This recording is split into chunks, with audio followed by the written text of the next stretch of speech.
mountains of Vail, Arizona, in his studio, where we get to see his palette, his brushes, and one work that's currently on his easel. So Bill, let's first start with that beautiful array of brushes over there. Do you have any favorites that you tend to use over other ones? This is the one I like for small detail work. But I don't know, other than that, their brushes are brushes, and I just go through and pick out one that I feel is appropriate. But I don't know, I don't have any favorites or. So you don't have any brushes with a name that you've given? No. And you don't file them down or customize them? No. So just brushes? If they aren't what I want, I throw them away and buy a new one. Throw away brushes, that's Yeah. not a common thing artists do.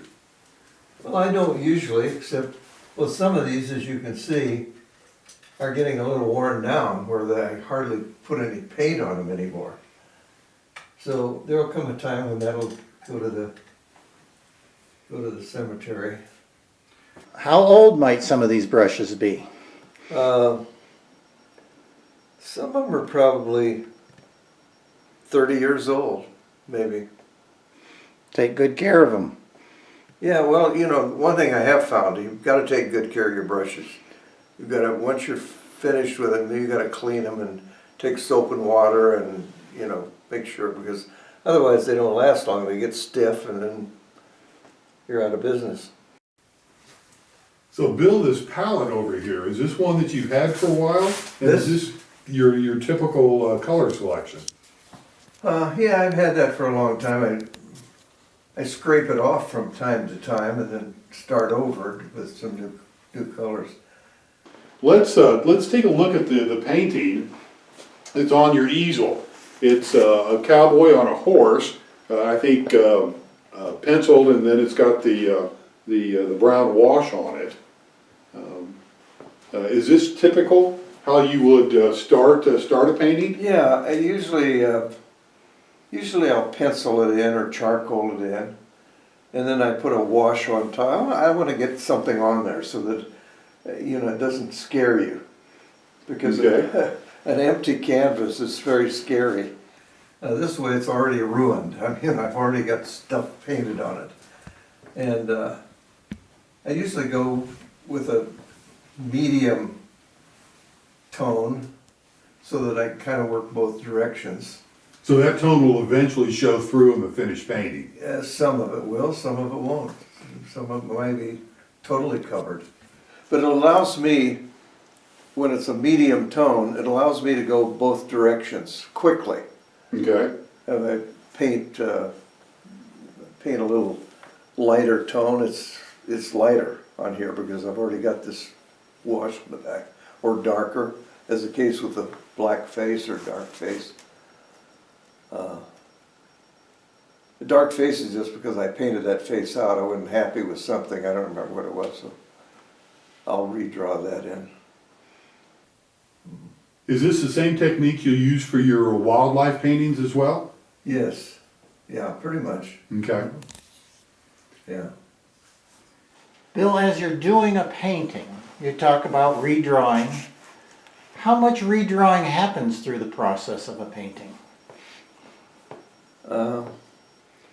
It depends on how lucky you are. You know, if you get a good lick, it comes pretty fast. Otherwise, you know, you labor over it, and then you repaint it, and then you paint out, and then redraw, and it just, and you never know. And there's no particular subject matter that tells you this is going to be a hard one, or this is, you just have to wait till it happens. And then... Is there a point in your painting when this is going to work? This is it, everything's come together. Yeah, when I start one. and then I'm hoping I'm right. No, yeah, I think there is. I think when you, at least the way I paint, I'll use this and I'll cover the whole thing with a tone of some sort. And then I start working in darks and lights. And you reach a point where you can begin to see whether it's going to work or not.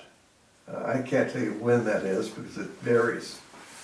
But The composition happens in your head, or do you sketch it out prior, or do you work from photographs?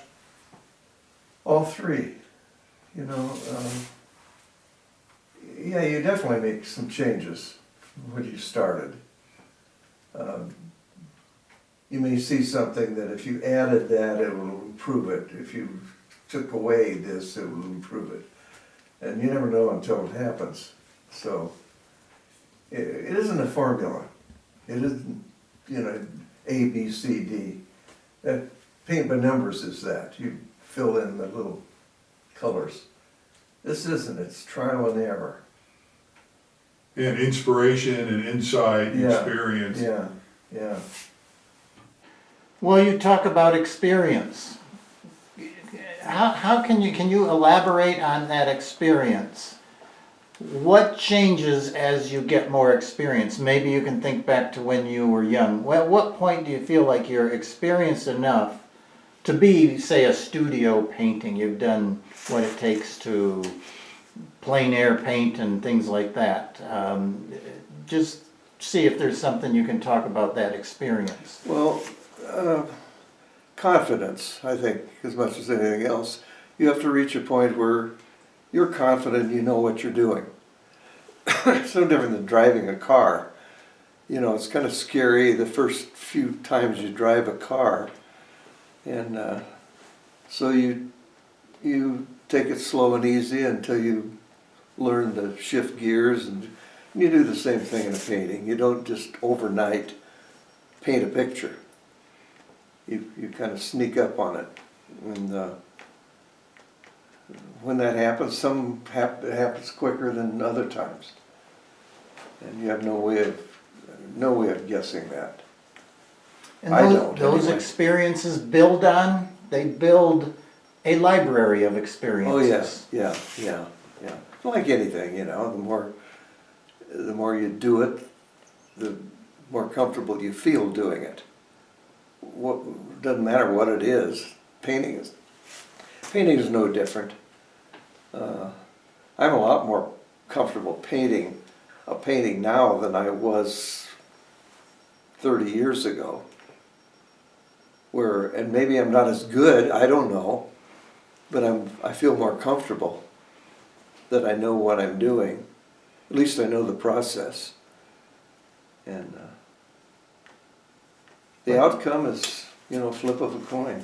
Some of them work and some of them don't. And the thing that's nice about, say, oil painting, if you will, is that there's no end. You can keep going and repainting it and paint over it. And there isn't you can't make a mistake that you can't fix. Watercolor, a little different. You lay it down, it's there. And if you start putting stuff on top of it, it starts getting muddy and scrubby, and so watercolor is very hard, I think. People have glamorized oil paintings. You know, that seems to be the king of artwork, oil paintings. And it actually isn't. It's one of the easier ones because you can scrape it out, paint over it. Watercolor is, for me, much more difficult because you lay it down and it's there. There's nothing you can do about it. So Bill, when you're at the easel, and we look at all these beautiful paintings around us, I'm sure you're channeling young Bill Moomey in the rodeo. And some of these riders may be some of the guys you rodeoed with, or at least the souls, the impressions that remain with you after all these years. So in addition to those real life experiences, are there other painter mentors that you consistently channel in your work? Yeah, you know, you mentioned your experience level is okay when you've done that. If you've rodeoed, then you can kind of use your experience to do this. But say I've never been to Hong Kong, let's say, and if I do a painting that where Hong Kong is necessary, I can't draw on any experience. I have to research, I have to go a little different route. Result might be as good, but your experience level doesn't help you. So let me come back to that comfort level. I find that interesting what you said, because, and it might be good for artists to hear, that you reached a comfort level at some point with the skills that you build and the experience you have. When do you think you started reaching that? How many years do you think it took you to get to that? And it would encourage people for you to talk about that a little bit, because you know the experimenting you do is really difficult when you start out. Lots of failure. Yeah, I don't know how to answer that question really, because I'm not really aware of any time when it started coming together. You know, it just happened, you know, or it doesn't happen. So I can't answer that question like that. But it did happen. It happened, yes, of course it happened. Yeah. But when, I don't know. Okay. I don't know.